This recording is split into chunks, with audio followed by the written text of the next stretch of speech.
Lijep pozdrav. Snažni potresi pogodili su Albaniju. Raste broj poginulih i ozlijeđenih. Materijalna šteta je velika, a podrhtavanja tla ne prestaju. Mnogi su ostali zarobljeni pod ruševinama. Evropske države šalju pomoć. Iz Hrvatske su već stigla 2 helikoptera s intervencijskim timom i potražnim psima. Koliko su naše službe spremne brzo reagirati u slučaju potresa većih razmjera u Hrvatskoj? Imamo li razrađene evakuacijske planove? Koliko se građevinari kod nas drže pravila protupotresne gradnje? Gosti večerašnjeg Otvorenog su Krešimir Kuk, seizmolog, Geofizički zavod PMF-a. Igor Milić, načelnik sektora za pripravnost i koordinaciju ravnateljstva civilne zaštite MUP-a. Josip Granić, pročelnik Hrvatske gorske službe spašavanja. Dobro večer. Robert Markt, izvršni predsjednik Hrvatskog crvenog križa. Dobro večer. A uvodnu priču pripremila je Margareta Jozinović. Mirna noć sve do 3 sata i 54 minute kada je zavladala panika.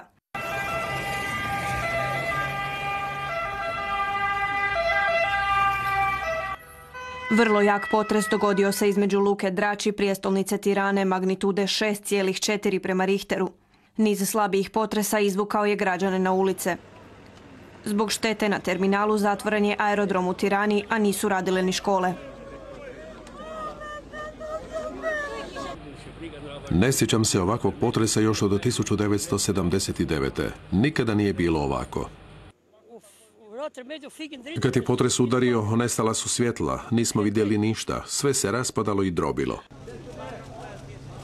Materijalna šteta je velika, oštećeni su automobili, rušile su se stambene zgrade, no ono važnije, ugroženi su ljudski životi.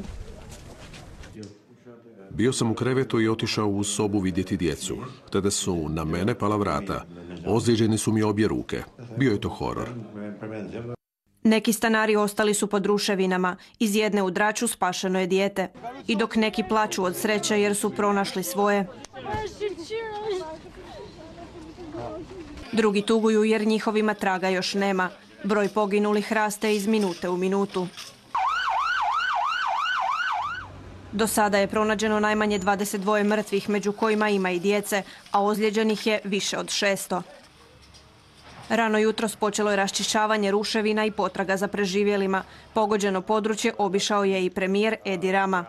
Svi su se aktivirali u potrazi za žrtvama, angažirala se Europa kako bi stigla pomoć.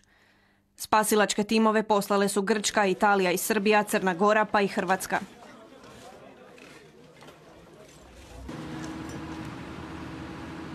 Posljedice razornog potresa saniraju se cijeli dan. Danas se nije prestajalo tresti tlo. Svaki sat novo podrhtavanje. Jutros oko 10 sati potres magnitude 5,4 prema Richteru s epicentrom u blizini Nevesinja pogodio je i susjednu BiH. Na školskim objektima u općini Nevesinje oštećenja su velika, zbog čega nije bilo nastave. Oštećene su i kuće, popucali zidovi, tamošnji stanovnici u šoku. Vjerujete li da se i sad tresem? Toliko sam se prepala da nisam mogla da se maknem s mjesta. Stari objekti smo trpili štetu. Tako srećom nije bilo nekih većih materijalnih šteta i žrtava. Nadzorne kamere na prometnom križanju u Sarajevskoj Skenderiji zabilježile su podrhtavanje tla. Najjače se ipak treslo u Blagaju pokraj Mostara. Prije nego što se počelo tresti, reagirale su životinje. Ljudi su bježali iz svojih kuća. Usnu me probudio, kad sam se probudio, prvo što mi je bilo prozor, pošto u prizemlju spavam, prozor mi je bio blizu ruke, uzeo sam za prozor, skočio kroz prozor, možda visine neki pola metra i malo sam nogu izvrnuo. Bilo je baš podrhtavanje tla gdje su ljudi ovdje kao izlazili iz kuće, bježali, djecu skupljali po parkingu. Osjetilo se baš, mislim da nisam jači zemljotres nikad u životu osjetio. Jutros oko 9 do 10 sati, ne znam tačno koliko je bilo, stvarno se strašno osjetilo. Ja sam nekako u panici uletla u kuću, a prije svega sam to primijetila na svojim životinjama. Potres se osjetio i na jugu Hrvatske.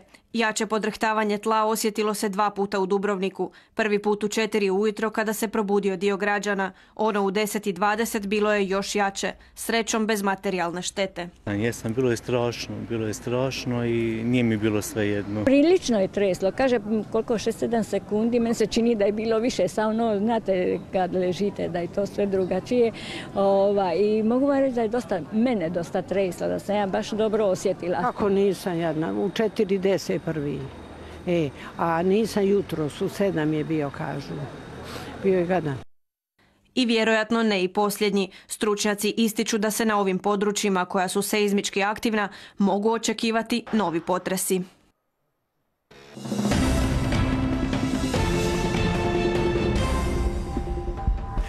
Poštovani gledatelji, na Facebook stranici Otvorenog postavili smo vam pitanje jesmo li spremni na pravodobnu i učinkovitu reakciju u slučaju većeg potresa u Hrvatskoj. Neke od vaših komentara objavit ćemo u završnici emisije. Inače, uspjeli smo uspostaviti i video vezu s Tiranom gdje nas očekuje hrvatski veleposlanik u Albaniji, gospodin Zlatko Kramarić. Dobra vam večer, gospodine Kramariću, čujemo li se? Čujemo se, dobro večer vama i vašim gledateljima.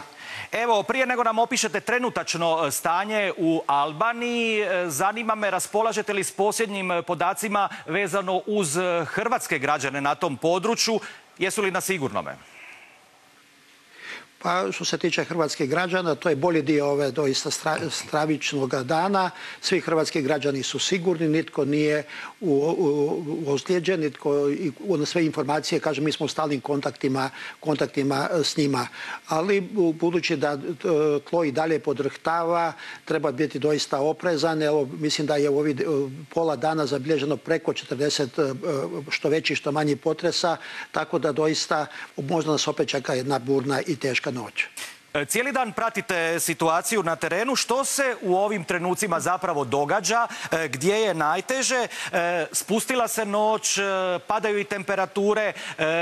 Uvjeren sam da spasitelji imaju jako težak posao. Sigurno, evo, ovdje smo baš i na televiziji, albanskoj televiziji, pa smo porazgovarali sa vašim kolegama novinarima. Oni kažu da se situacija u Draču, tamo je najteže, da se pomalo stabilizira, ali doista i dalje se traga za nestalima. A i mi ćemo sutra kao veleposlanstvo Republike Hrvatske posjetiti Drač. Prije svega posjetit ćemo i naše dečke koji su, jedna ekipa, 12 mladića su došli ovdje da pomognu u raščišćavanju terena. Oni imaju puno iskustva i mislim da je i ta naša gesta je vrlo dobro primljena sa albanske strane. Koliko su organizirane i učinkovite albanske mjerodavne službe? Uspijevaju li se nositi sa situacijom na terenu? Te što je s ljudima koji nemaju smještaj? Imaju li neki prihvatni centri? Jesu li organizirani? Pa budući da je u Tirani situacija, osim što se Tirana također drmala kao i ostali dio Albanije, ipak situacija je puno bolja, ovdje nema srećom žrtava. Mi cijeli dan zapravo slušamo kako hitna pomoć, vatrogasna vozila odlaze očito prema Draču, prema tom području koje je najteže stradao. Možemo reći nema panike. Kada kontaktiramo sa albanskim institucijama, onda doista isto primjećujemo smirenost. Iako nam sami vaše kolege, novinari, kažu da je ovo ipak za njih jedno iznenađenja, oni nisu navikli, odnosno živjeti sa potresima, ali evo, nažalost, u posljednja 2 mjeseca, jedan veći je bio 21. rujna ove godine, kada su same albanske službe rekle da takav u povijesti Albanije nije zabilježen, od kako se mjere potresi u ovoj zemlji, a evo danas je, odnosno jutros je bio jedan koji je bio skoro za cijeli stupanj po Richterovoj skali veći. Očito morat će se privikavati, ali ono što je zapravo najvažnije, što i mene kao diplomatu i kao čovjeka raduje, što doista ova međunarodna pomoć se pokazala i pored Grka, Talijana, Makedonaca, Hrvata, i sutra imamo i sastanak svih ambasadora europskih zemalja. Očekujemo da će se doista napraviti jedan jasan plan da se ovim građanima Albanije što je moguće prije na adekvatan način pomogne i upravo ovi koji su izgubili krov nad glavom da ih se doista smjesti. Ono jedno što je sreća u nesreći, to što je ovdje klima je mediteranska, pa tako nema onih oštrih i zima, ne pada kiša. To su sve, kažem, te određeni benefiti, ali svejedno neko ko je izgubio krov, doista mu treba što je moguće prije osigurati, ali kažem, imamo dojam da ovdje ipak da su službe organizirane i da bez obzira na doista ovu tragediju da manje više sve dobro funkcionira. Strašne snimke zapravo dolaze iz Albanije. Vidimo da je riječ o velikoj materijalnoj šteti. Kakvom ocjenjujete gradnju u Albaniji? Kakva je kvaliteta ponajprije novih zgrada? Kakva je njihova otpornost na potrese? Poštuju li se pravila o protupotresnoj gradnji ako postoje? Mislim da što se tiče Tirane, barem ono što mi u Tirani vidimo, ali čujemo da je tako i u središtu Drača, da očito ove nove zgrade da se grade onako sukladno najvišim mogućim standardima. Ono što je stradalo, očito da je to gradnja iz vremena kada se na takve detalje nije pazilo i kada upravo očito su ti dijelovi, kvartovi u Tirani, u Draču i okolici stradali. U samoj Tirani ambasada je u jednoj visokoj, na 7. katu, rezidencija na 5. katu i moramo reći da osim tog neugodnog osjećaja kada se doista ljuljate i imate dojam da to ljuljanje traje beskonačno, da se ništa dramatično nije dogodilo. Normalno, nikom ne želimo da se to ponovi, kažem, to je doista jedan vrlo neugodan osjećaj, ali kažem što vidimo očito da se doista u ovoj tranziciji da su građevinska operativa, da je ozbiljno shvatila posao i da se ovdje doista radi korektno i da se poštuju svi mogući principi. Gospodine Kramariću, hvala vam na uključenju u večerašnje Otvoreno iz Tirane. Hvala vama na pozornosti i na povjerenju. Gospodine Kuk, ako se ne varam, učestalost potresa raste, što idemo dalje prema jugoistoku. Je li to točno? Možete li nam kazati nešto više o seizmološkoj aktivnosti, dakle samom tom području Albanije? Što je tu specifično? Što se zapravo danas dogodilo, a zapravo se još i događa? Evo i večeras je zabilježen potres naknadni od 4,7 po Richteru, ja mislim, ispravite me ako griješim. Konstantno bilježimo, dakle, serija ova potresa još uvijek traje i mi u jednom satu zabilježimo 2 do 3 potresa iz tog epicentralnog područja. Južni dio, kao što ste rekli, i Hrvatske, pa tako i dalje što se više ide južno, odnosno jugoistočno, je seizmički aktivniji i seizmički ugroženiji. To znači da su tamo potresi češći i da su oni jači. Dakle, ovo što se danas događa nije u tom smislu nikakvo iznenađenje. Već posljednjih mjeseci se bilježi pojačana seizmička aktivnost na cijelom tom širem području, pa i dolje od Grčke i Turske sve do nas, poglavito do naših južnih krajeva. Tako da je ovo neki nastavak te jače aktivnosti koja je danas, nadamo se, kulminirala, odnosno ovo što je danas bilo i niz ovih naknadnih potresa koji su ipak bili slabiji od ovog jutarnjeg bi mogao upućivati u tom smjeru, ali dakako potrebno je naglasiti da se potresi ne mogu predviđati, odnosno niko sa sigurnošću ne može tvrditi da je ovo bio najjači potres ove serije. Dobro, svjedoci smo u svakom slučaju da se treslo i da se još trese u Albaniji. Zabilježili smo potresi i u Bosni i Hercegovini, negdje u razini Mostara. Ako se ne varam, ovi su se potresi osjetili zapravo i diljem Dalmacije. Ako se ne varam, može li se zapravo očekivati, ne želimo naravno strašiti nikoga u Hrvatskoj, može li se očekivati nešto slično u narednim danima i u Hrvatskoj? Jel postoji nekakav niz ili... Idemo redom. Dakle, jutrošnji potres, ovaj glavni, najjači iz Albanije, je bio dovoljne jačine. On je zatresao doslovce cijelu Hrvatsku. Kad kažem zatresao, pritom mislim da su ga ljudi osjetili, a ne samo instrumenti. Dakle, čak i u Rijeci, u Puli, poglavito ljudi na višim katovima su taj potres osjetili. I naravno, cijelo južno priobalje pogotovo, pa i do Slavonije, što, ponavljam, je normalno za potres te jačine. Iz toga ne treba vući zaključke, odnosno ne može se reći. Činjenica je, mi smo vrlo blizu tog epicentralnog područja, makar ne pripadamo njemu. Odnosno, potresi koji su i danas u Bosni i Hercegovini bili i još uvijek bilježimo i tamo neke slabije potrese. nisu direktno povezani sa albanskim potresima u smislu da se radi o jednom epicentralnom području koje se sad aktiviralo, ali u svakom slučaju, obzirom na tu blizinu, mogu se i treba ih se na neki način povezivati seizmičku aktivnost ovu kod nas i u susjednoj Bosni sa događanjima u Albaniji. Gospodine Miliću, hrvatske su vlasti odmah reagirale. Vlada je odlučila u Albaniju poslati 2 vojna helikoptera s intervencijskim timom i potražnim psima. Zapravo, kakav je njihov zadatak? Pa prvenstveno ono što je bilo jako bitno da rano jutro kada se potres dogodio, mi smo odmah u Ravnateljstvu civilne zaštite imali tu informaciju od našeg operativnog centra. Mi smo odmah naš modul za traganje i spašavanje iz ruševina stavili u fazu pripravnosti i ono što je bilo jako dobro, što su albanske vlasti jako brzo odlučile zatražiti međunarodnu pomoć. Znači, zahtjev za međunarodnu pomoć je već išao oko 8:30. Republika Hrvatska kao i 10 drugih država Europske unije odmah ponudila tu pomoć. Naša pomoć je bila prihvaćena ne putem Europske unije, nego bilateralnim putem, pošto Republika Hrvatska i Albanija imaju bilateralni sporazum o suradnji.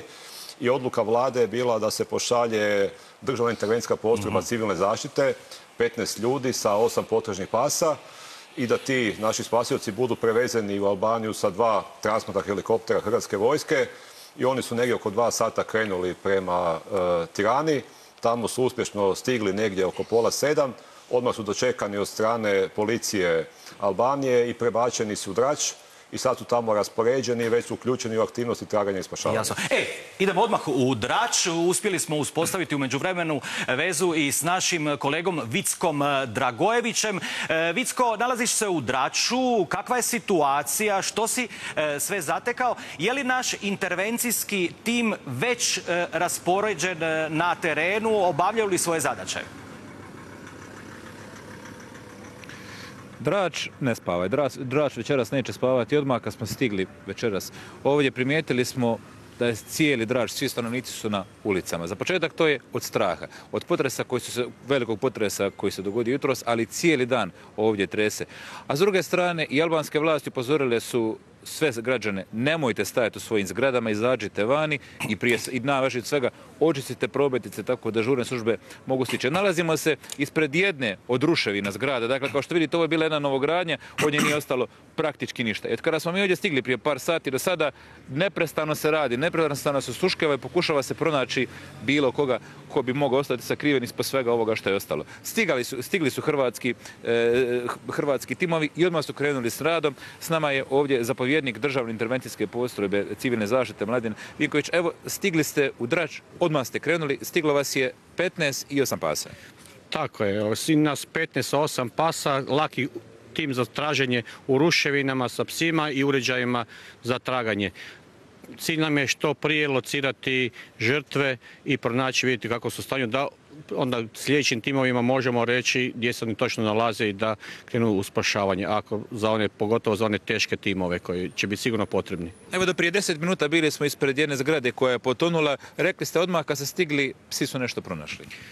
Tako je, odnosno domaćin nas je odmah odveo na jednu zgradu, odmah sa aerodroma na jednu zgradu gdje smo sa 3 psa praktički detektirali da eventualno postoji, da može biti žrtva unutra. Po dojavi ljudi koji su također nam potvrdili da je unutra ženska osoba, psi su, kažem još jedan puta, nešto nanjušili. Treba će teški tim za spašavanje. Zgrada je potonula praktički 2 kata, 3. kat je sada na 1. katu.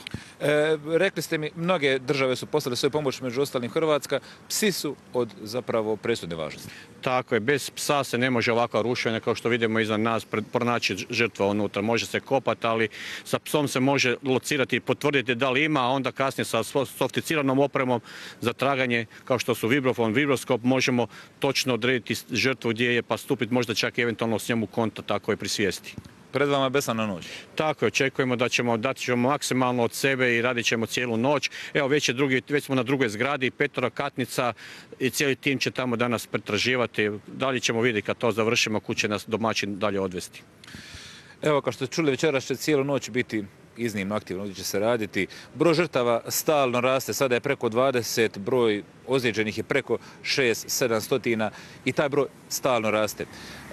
Sutra je u Albaniji proglašen dan žalosti, ali to će malo značiti za sve stanovnike. Svi očekuju jednu mirnu noć i da se što više ljudi pronađe i spasi. Vicko, hvala tebi i tvojim gostu na uključenju večerašnje Otvoreno. Gospodine Markt, i Hrvatski Crveni križ je spreman pomoći ljudima u Albaniji. Koliko čujem, u stalnom ste kontaktu s Albanskim Crvenim križem. Koliko će zapravo njima trebati vremena da procijene situaciju na terenu, da zapravo procijene što im je potrebno, pa da im između ostaloga i Hrvatska to pošalje, osim ovoga intervencijskog tima? Pa evo, koristim priliku čestitati kolegi iz Uprave za civilnu zaštitu da smo toliko brzo reagirali i da smo već tamo. Posao Crvenog križa i naša asistencija kolegama u Albanskom Crvenom križu će doći tek u narednim danima do izražaja. Oni će sada tek snimiti situaciju da se vidi uopće koliko je ljudi ugroženo.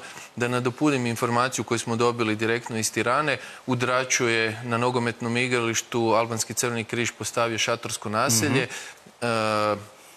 U ostalim mjestima isto tako imamo Lješ, Kruja, Lece, gdje su timovi Crvenog križa pri pomoć ljudima. Isto tako ono što je jako važno u ovim trenucima, kao što smo vidjeli da je panika prisutna među ljudima, potrebno je onim najugroženijim skupinama, posebno djeci i starim osobama, pružiti psihosocijalnu podršku i tu smo spremni itekako asistirati naše kolege. Imamo stručne ljude i čekamo samo zeleno svjetlo da im pomognemo. Evo, koristim priliku i najaviti da će Hrvatski Crveni križ sutra otvoriti apel i prikupljati novčanu pomoć kako bi uistinu se pomoglo tim ljudima da što prije izađu iz ove teške situacije. Jasno. Gospodine Graniću, i Hrvatska gorska služba spašavanja je zapravo dio državnog intervencijskog tima. Na koji se vi način uključujete u taj tim? Za što su sve vaši ljudi uvježbani?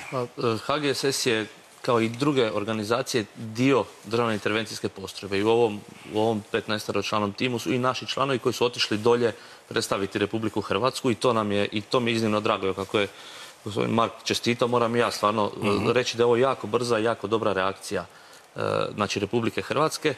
HGSS je osim toga jutros ponudio dodatne timove, znači vlastite timove, jer imamo 33 potražna tima certificirana i nacionalni smo nositelj traganja i spašavanja, tako da imamo što ponuditi. Ravnateljstvo civilne zaštite je te timove delegiralo, odnosno nominiralo i Albaniji i Europskoj uniji da mogu ići ili bilateralno ili putem Europske unije. Za sada su vlasti Albanije rekli da nemaju potrebu. Osim toga smo ponudili također i timove za vođenje ovako velikih kompleksnih situacija, zapovjedna vozila, odnosno koordinacijsko-komunikacijske centre. Znači jedan veliki suport koji može definitivno pomoći u ovakvoj situaciji ako Albanci naravno odluče primiti pomoć. Iskustvo imamo, znanje imamo, možemo... Ali u svakom slučaju spremni smo. Jedan poziv je dovoljan, vi odlazite u Albaniju u svakom slučaju. Čeka da dobije zeleno svjetlo za odlazak. U kojoj se meri vaši ljudi zapravo oslanjaju na pomoć potražnih pasa? Čuli smo u javljanju iz Drača da su potražni psi jako bitni. Zašto? Ovako, jedan potražni, evo ja sam i sam bio vodič potražnog psa, pa neću o tome predugo, ali mogao bi. Jedan potražni tim, odnosno pas i čovjek, može zamijeniti do 25 ljudi, u nekim situacijama do 60. To je statistički dokazano. HGSS radi sa potražnim psima od prve polovice 90. godina. Znači, kolege iz Velike Britanije, tada u Proforci, su nam donirali prve pse, naučili nas prve korake, a sada smo mi ti koji idemo po svijetu i učimo druge. Trenutno, rekao sam, su 33 potražna tima certificirana, 6 novih timova je krenulo u obuku baš za ovakve situacije, za ruševine. 3 takva već gotova imamo, a sljedeće godine HGSS razvija 19, znači kroz projekt Sigurna Hrvatska, čiji cilj je sprečavanje ovakvih nesreća katastrofa, 19 timova koji bi se trebali certificirati isključivo za ruševine. Znači, dugogodišnje iskustvo, jako puno rada i truda je iza nas. Gospodo, poštovani gledatelji, u ovom trenutku na video vezi bi trebali imati gospođu Maju Grozdanić iz Hrvatske udruge za obuku potražnih pasa i pričuvnog sastava državne intervencijske postrojbe Ravnateljstva civilne zaštite MUP-a. Gospođo Grozdanić, dobro vam večer. Htio bih da malo malo progovorimo o značaju potražnih pasa. Ako se ne varam, vi ste sad upravo u ovom trenutku u društvu dva potražna psa, Erika i Arven. Koliko mi je poznato, riječ je o vrlo iskuznim potražnim psima. Kakve oni sve certifikate imaju, što su u stanju? Dobro večer. Pa evo ovako, Erika i Arven su zapravo dvije dame u godinama koje sad trenutno više ne rade ono što su radile cijeli svoj život. Inače, potražni psi su izuzetno bitni u ovakvim situacijama jer se kroz cijeli svoj život obučavaju kako bi mogli reagirati upravo na ovakav jedan poziv kakav je stigao ovo jutro. Znači, oni prolaze cijeli svoj život kroz treninge, kroz obuku, kroz simulacijske vježbe ovakvih situacija, polažu razne ispite da bi na kraju mogli izaći na međunarodnu licencu koju polažu unutar Međunarodne organizacije za obuku potražnih pasa, koja ih onda zapravo čini spremnima za odlazak na jednu ovakvu misiju. Koje su pasmine pogodne za obuku i zapravo me zanima koliki je radni vijek potražnih pasa, što biva s njima kada odu u zasluženu mirovinu? Pa pas počinje, najbolje je zapravo da on počne raditi još, odnosno da uđe u trening kao štene, znači da počne od prvog dana kada stigne u dom svog vodiča i potrebne su otprilike 3 godine da bi on mogao položiti tu licencu, da bi bio spreman za odlazak u misiju, da bi uopće bio spreman za rad, da jednostavno možemo vjerovati takvome psu. A sad radni vijek ovisi sada od psa do psa. Bitno je samo da pas ima dobru radnu kondiciju, da ima dobru motivaciju i onda može raditi zaista cijeli svoj životni vijek, sigurno do nekakve 10. 11. godine, ali velim, ovisi to jako puno o samome psu. A pasmine, najčešće koje se pasmine koriste jesu belgijski ovčari, border collie, labradori, ali opet kažem, tu mogu biti mješanci, mogu biti psi koji, samo je bitno da imaju jako dobru motivaciju za rad. Gospođo Grozdanić, hvala i vama na uključenju u večerašnje Otvoreno. Gospodo, htio bih da sada malo progovorimo o spremnosti naše države za ovakve situacije. Gospodine Kuk, da je potres jačine u Albaniji pogodio neko urbano središte u Hrvatskoj, možete li predvidjeti posljedice? Što bi se događalo? Postoje li nekakvi već izračuni vezano uz to? Sa naše strane, dakle, seizmološke postoje izračuni maksimalnih akceleracija, odnosno magnituda ili intenziteta potresa koje bi se negdje mogle dogoditi u budućnosti na našem području. Ovdje pritom valja onda reći da potres te jačine je realan za šire zagrebačko područje i šire riječko. Na južnom dijelu naše zemlje čak i jači potresi, nešto jači od ovih potresa su mogući. Dakle, s tim se računa. Ono što se svakako može raditi, a po mojem mišljenju se ne radi dovoljno, najbolja zaštita protiv potresa je upravo protupotresna gradnja. Naravno, u sve ove stvari koje se na svu sreću rade više i u boljem su stanju pripravnosti od ovog dijela, ako možemo tako uspoređivati. Dakle, danas se može točno predvidjeti, odnosno definirati način na koji će se tlo na nekom mjestu tresti prilikom potresa i vrlo precizno i kvantitativno prikazati to gibanje. I ti podaci građevinarima jako dobro služe. Oni danas jako dobro znaju na osnovu toga kako treba sagraditi građevinu bilo koju da ona izdrži potres koji se, odnosno kakav se očekuje na promatranom području. A u kojoj mjeri građevinari surađuju sa seizmografima? Gradimo li mi zgrade u Hrvatskoj na temelju procjene nekakvog seizmičkog rizika, ako se to tako naziva? Evo, da kažem nešto pohvalno. Posljednjih godina imamo dosta dobru suradnju, poglavito s kolegama sa Građevinskog fakulteta. Ono što bih ja rekao je da se na državnom nivou to nedovoljno niti potiče, niti čini. Tako da recimo mi isključivo sa Zagrebačkim građevinskim fakultetom imamo neku suradnju po tom pitanju. Naveć jedan dobar primjer.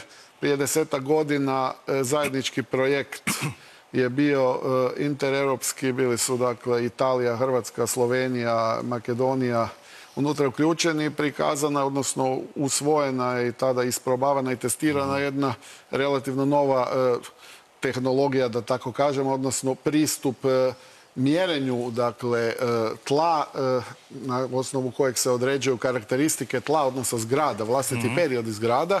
I mi smo to započeli zapravo više kao jedan znanstveni projekt nego kao nešto što bi se trebalo i što se već na veliko radi u svim razvijenim zemljama. Primjerice Ljubljana je do sada, ja mislim, već tako premjerila apsolutno cijeli grad. Dakle, sve zgrade u njemu. Ta mjerenja konkretno i metodologija je vrlo jednostavna i relativno jeftina, osim što zahtijeva da kako trud i angažman ljudi, a daje vrlo značajne rezultate. I mi smo to nedavno učinili u 2 županije, Dubrovačkoj i Splitskoj. U Splitskoj županiji smo izmjerili 15 osnovnih škola za koje se procijenilo na osnovi naših izračuna maksimalnih očekivanih potresa u kakvom su stanju i slično se radilo u Dubrovničkoj županiji za neke zgrade. Dakle, to je nešto što se u svijetu radi, što bi se trebalo raditi, a kod nas se evo gotovo minimalno radi. Ostanimo još nekoliko trenutaka na temi graditeljstva i potresa, naravno, rizika od potresa. Andreja Oreć je za Otvoreno razgovarala sa sudskim vještakom za graditeljstvo. Seizmolozi upozoravaju, potrese ne možemo predvidjeti niti kontrolirati, no ono na što možemo utjecati je to da se građevinska struka, investitori i izvođači radova pridržavaju određenih normi. U tom smislu, koliko je to prisutno kod nas?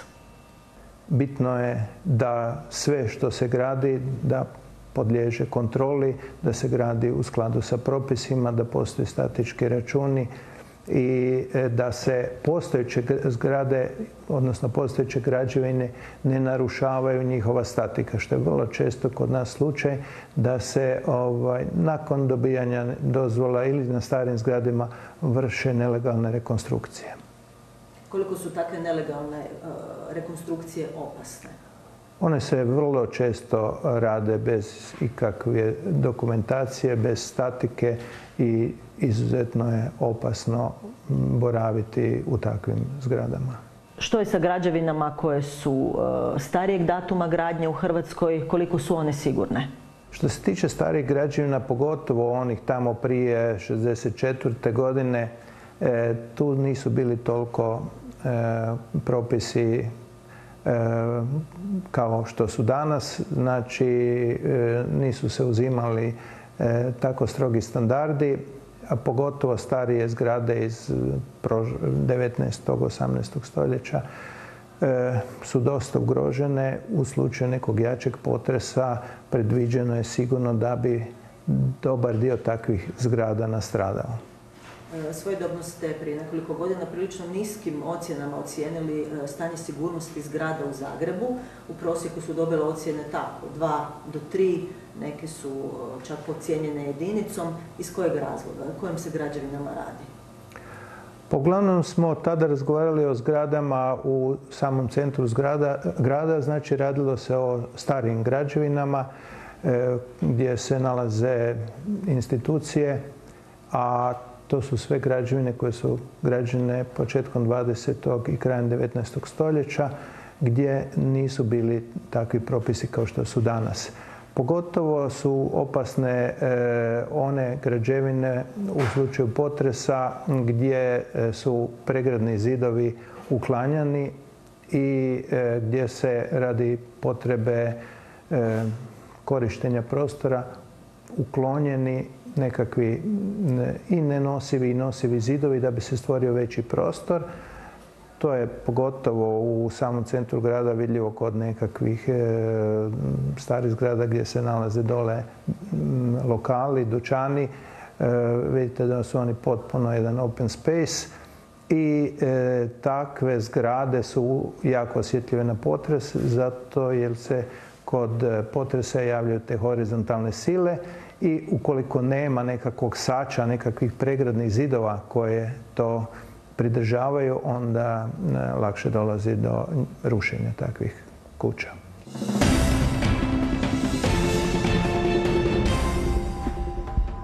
Gospodine Kuk, htjeli ste reagirati? Nadovezati. Dakle, danas se ne radi više samo statički proračuni, radi se dinamičko modeliranje.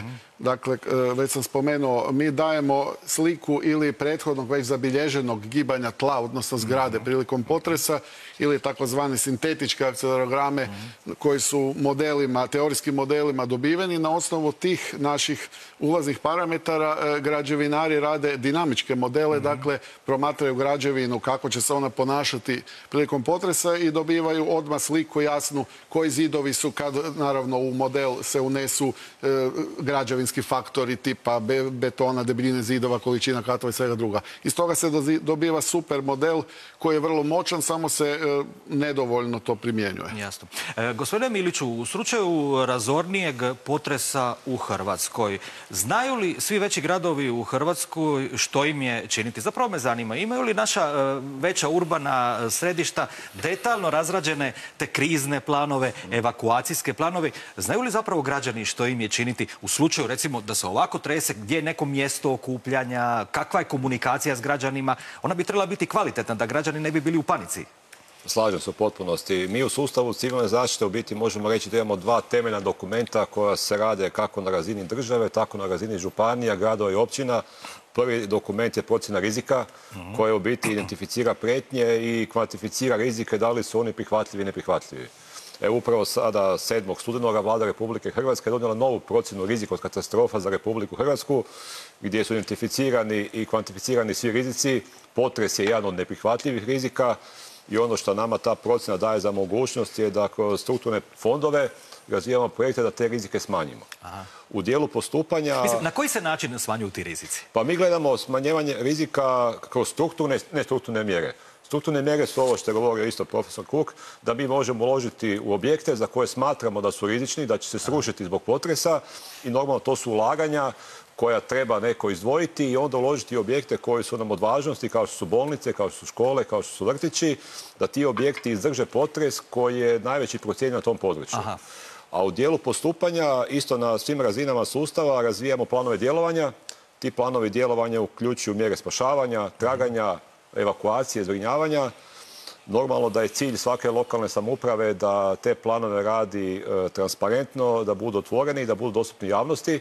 I sukladno tome da sve službe koje se bave civilnom zaštitom da daju informacije javnosti o tome ako se nešto dogodi, kako postupati, koje su mjesta određena za evakuaciju, za prihvat ljudi i da to se bude javno objavljeno. To se često čini putem društvenih mreža, putem web stranica i svi dokumenti su javno dostupni i građani vrlo lako mogu doći do tih informacija. Gospodine Markt, u slučaju razornijeg potresa, neke razornije katastrofe u Hrvatskoj, koliko Hrvatskom Crvenom križu treba vremena da se organizira, da izađe na teren? Zapravo me zanima s koliko ljudstva raspolažete, s kakvom opremom, jeste li zadovoljni, dovoljno ekipirani, ulaže li država dovoljno u tu sigurnost zapravo? Hrvatski Crveni križ ima svoje programe po kojima se priprema za takve događaje. Mi djelujemo u okvirima civilne zaštite, imamo svoja zaduženja tamo. Mogu reći da smo unazad par godina uistinu kvalitetnu opremu nabavili, da smo sukladno karti ugroza Republike Hrvatske dimenzionirali naše zalihe i upravo imamo ono što je potrebno na područjima koje su karakteristične za određenu vrstu rizika, odnosno katastrofe, da li je riječ o poplavi ili o potresu. Ono na što smo jako ponosni su i naši programi koje provodimo u osnovnim školama, pa sam ovdje donio pokazati jedan vrlo interesantan alat edukacijski za djecu gdje kroz razvoj svjesnosti da se ovakav događaj o kakvom smo govorili u Albaniji može desiti u Republici Hrvatskoj, ih potičemo da sa svojim roditeljima razgovaraju o tome što je bitno da znaju što je bitno, da imaju u ovakvom nekom ruksaku, svi imaju kod kuće neku torbu koju mogu iskoristiti. Što trebamo imati, evo? Unutra se nalazi u svakom slučaju jedan set za pružanje prve pomoći. Nalazi se isto tako i praktični set, pogotovo ukoliko se radi o ljudima koji koriste medikamente, onda moraju znati da imaju negdje i neku zalihu koju mogu koristiti. Isto tako fotokopirati svoje dokumente, da u nekom trenu mogu dokazati svoj identitet i jednostavno pomoći cijelom sustavu da ponovo profunkcionira, jer po meni ključ odgovora na bilo koji krizni događaj leži prvenstveno na našim građanima, da sami pomognu sebi, da zaštite svoje dostojanstvo i da cijelom sustavu daju priliku da se on resetira i da krene djelovati. Gospodine Graniću, sva je sreća da HGSS u Hrvatskoj ima stvarno razgranatu mrežu odličnih, požrtvovnih, vještih i hrabrih ljudi. U slučaju nekog većeg potresa, koliko vama treba da se organizirate, da izađete na teren, raspolažete li zadovoljavajućom opremom? Raspolažemo sa zadovoljavajućom opremom u ovome trenu, obzirom na one planove, na ugroze i sve što je Igor spomenuo. Mreža je razgranata, 25 je stanica, sve one imaju svoje planove postupanja, neka područja, ovisno o tome naravno kakva je procjena rizika na tom području, tako se ulaže u određene sposobnosti. Tako da raspolažemo sa opremom, raspolažemo sa ljudima, lokalna zajednica zna da to može, no međutim ja bih još jednom naglasio ovo što je gospodin Marks predivno rekao. Sustav u Hrvatskoj, a vidjeli ste danas, znači kakva je reakcija. Otišao je DIP, ponuda je od Crvenog križa, ponuda je od HGSS-a. Ja danas cijeli dan odbijam telefonske pozive kolega koji samo pitaju kad ćemo ići više u tu Albaniju. Sustav funkcionira, ali ono što sustavu treba je veće povjerenje od građana i to da građani sami malo porade na svojoj svijesti. Onda ćemo mi bez problema odraditi. No, međutim, nemojte zaboraviti jednu drugu stvar koju nismo spomenuli, a jako je bitna. Ako se desi veliki potres u Zagrebu, Zagreb će doći spašavati Krapina, Karlovac, Samobor, Ivanić grad i slično. Ako se desi u Rijeci, neće građani, naravno da će građani Rijeke, ali vatrogasac iz Rijeke će ići u svoju obitelj spašavati. Moramo na tome poraditi. Ljudi moraju znati tko će kome doći pomoći. Jasno. Recite. Ako mogu se ja samo nadovezati na Roberta i na Josipa, ono što mi u sustavu civilne zaštite vidimo kao jednu od najbitnijih aktivnosti, to je kultura prevencije. I jako često mi sa našim dragim prijateljima i partnerima iz Crvenog križa, iz Gorske službe, iz vatrogasaca, policije, potražni psi idemo u škole i radimo edukaciju djece, jer u biti vidimo djecu kao jednu poveznicu sa cijelim društvom. Jer svako dijete kad dođe iz škole kući, roditelji ga pitaju šta si tamo radio, pa kaže bili su neki iz Gorske, iz Crvenog križa, iz civilne zaštite, učili su nas kako zatražiti pomoć, kako se skloniti u slučaju potresa, dali su nam neke brošure i mi na taj način nekako podižemo svijest ljudi da razmišljaju o tome i da se na neki način pripremaju za takvu situaciju. Jasno.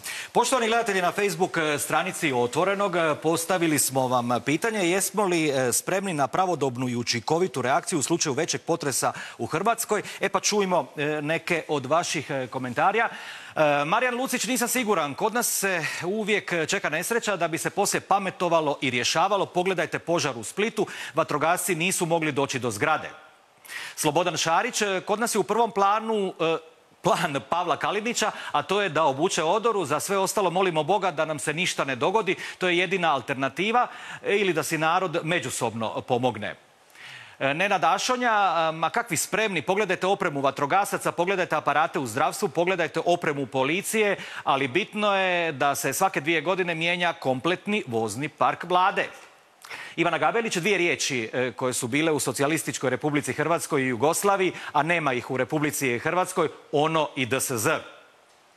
Domagoj Vučković, na ovakve prirodne kataklizme kao što je potres ne može se utjecati kada će se dogoditi i koliko će biti jake, no sigurno se mogu prevenirati. U naprednim državama djeca od malih nogu tijekom školske godine pohađaju i prolaze razne vježbe, pripreme, simulacije i u kontroliranim uvjetima uče kako se ponašati i što poduzeti. Bojim se i razmišljati o tome što bi bilo da se kod nas nešto dogodi.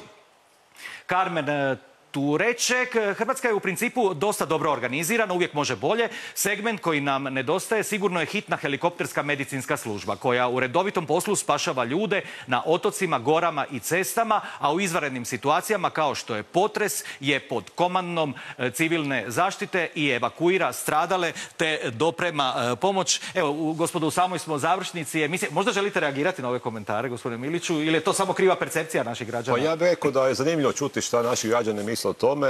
Ja mislim da je sustav kod nas na jednoj visokoj razini, da smo usvojili načela koja nam je, neću reći nametnula, ali nekako otvorila svoja vrata Europska unija. Sustav se kontinuirano razvija, spremni smo pomoći drugima, želimo raditi preventivno, želimo uvezivati sve sudionike, da imamo jedan koordiniran sustav koji će brzo odgovoriti i da, normalno ovo što je rekao Josip, da podižemo isto povjerenje javnosti i da možemo doista pomoći našim građanima kad je to najpotrebnije. 10 sekundi, gospodine Kuk, dajte savjet našim gledateljima. U slučaju potresa, nalazim se recimo u neboderu, 7. i 8. kat, što mi je činiti? Bježati u prizemlje, sakriti se ispod stola, ispod štoka, što? Ako se ne može u vrlo kratkom roku napustiti zgrada, nikako ne bježati, pogotovo ne liftovima, stubištima i sličnim stvarima, pronaći zaklon neki donekle čvrsti, ispod kojeg se nadamo da nas neće pogoditi predmeti, odnosno dijelovi zgrade koji se urušavaju, i pričekati. Dakle, jedna zgodna i korisna stvar koju dosta ljudi ne zna, recimo otvoriti Wi-Fi mreže svi